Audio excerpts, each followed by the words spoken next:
Si vous êtes américain, que vous êtes en France, votre carte de séjour de 10 ans, vous ne pouvez l'obtenir, la solliciter qu'à partir de 5 ans de résidence en France.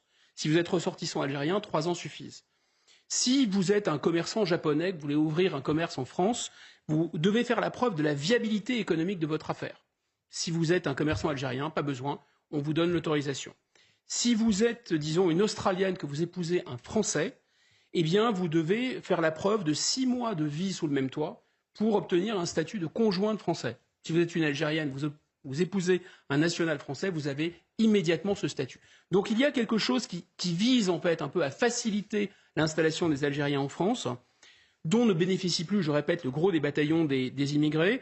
Et en fait, c'est assez contre-intuitif parce que, et là je remercie l'Observatoire de l'immigration et de la démographie qui fait un travail remarquable pour compulser et récupérer des données ici ou là. Si on regarde les données, on s'aperçoit que les Algériens, en fait, s'intègrent assez mal par rapport aux autres immigrés. Or, on pourrait se dire, c'est contre-intuitif parce qu'il y a eu tellement de liens entre la France et l'Algérie, les peuples se connaissent tellement, que finalement, les Algériens devraient se sentir un peu comme des poissons dans l'eau en France. Pas du tout. En 2017, par exemple, 41% des Algériens en France étaient chômeurs ou inactifs.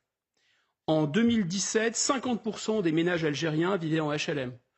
12% des descendants d'Algériens accédaient à l'enseignement supérieur, ce qui est vraiment quasiment la moitié de la moyenne nationale. Il y a quelque chose comme les Algériens en France sont presque plus Algériens que les Algériens d'Algérie. C'est assez contre-intuitif. Par exemple, il y a plus d'Algériens en France qui se disent religieux que d'Algériens en Algérie.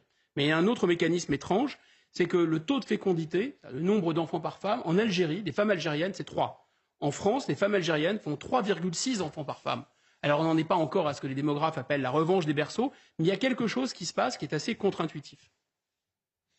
À quoi est dû ce statut dérogatoire et pourquoi Emmanuel Macron ne l'a pas mis en cause lors de sa dernière visite en Algérie?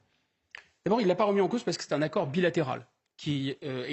Donc ça veut dire que les Algériens doivent être d'accord. Ils ne sont pas d'accord. Donc il faudrait imposer unilatéralement la suspension ou le fait de se passer de ce statut.